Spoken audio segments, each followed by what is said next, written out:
21-year-old young man, originally from the United States, an American citizen, attempted to help a woman in Germany while he was visiting Germany. And she was being harassed by a group of migrant men. And he attempted to intervene and got stabbed pretty badly. I saw the pictures. It looks pretty bad. And Germany has to address this. They can't ignore this like they can when their German citizens get harassed and attacked. They have to. This is an American citizen. This is going to be on the news. Now, obviously not on our mainstream news, or I should say legacy news, but the Americans are going to talk about this. An American got attacked by migrants trying to help a woman from not being harassed. So, yes, this is terrible. And it's terrible that this is going on in Germany, but more and more Americans have been gradually paying attention to what's going on in Europe. I mean, this has been going on for over a decade. And many Americans like myself, they have ancestral roots in Europe. My ancestral roots, many of them trace back to Germany.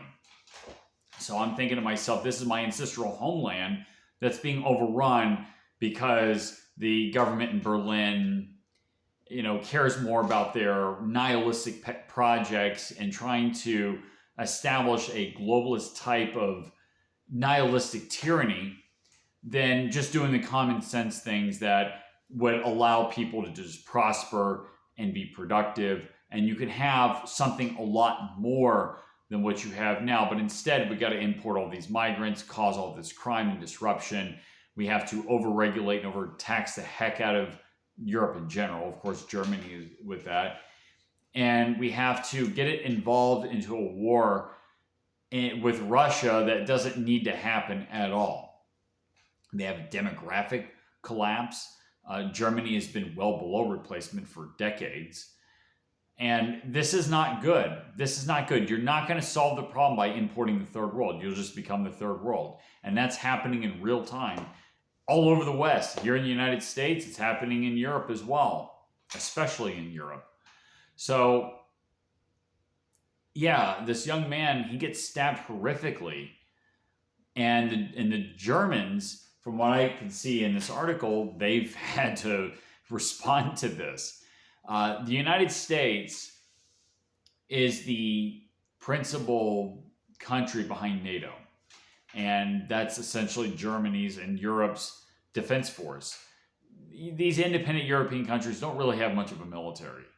And not just that, but their pet EU project can't happen without everybody being on the same side militarily. So without NATO, there's no EU. We, the United States, can pull the plug on the EU like that. All we have to do is just call to the end of NATO. And that would end the Eurozone. That would end these countries being on the same side. They'd start competing with each other. But it would also put them in a lot of trouble because they just don't have the access to the resources, if it wasn't for the United States, that allows such a system to exist. So Europe really, really needs to think really hard.